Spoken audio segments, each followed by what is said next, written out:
రామాయణ మహాయుద్ధం భీకరంగా సాగుతున్నది. శ్రీరామచంద్రుడి సారథ్యంలో వానర సైన్యంతో లక్ష్మణ స్వామి తనతో పోరాటం చేస్తున్న రావణుడి కుమారుడు ఇంద్రజిత్ తనని బాణంతో ఒక్క వేటుతో వేరు చేశాడు. ఇంద్రజిత్ మరణవార్త విన్న రావణుడు ఆవేశంతో ప్రతీకారం కోసం పాతాళలోకాధిపతి తన సోదరుడు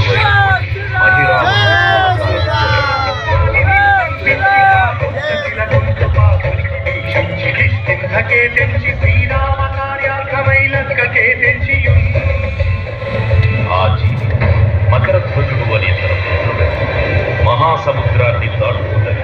నీటిలో పడ్డన వేలబిందు ఒక మొసలి గ్రహించడం వల్ల జన్మించాడని తెలుసుకొని ఆశ్చర్యపోతాడు హనుమంతుడు.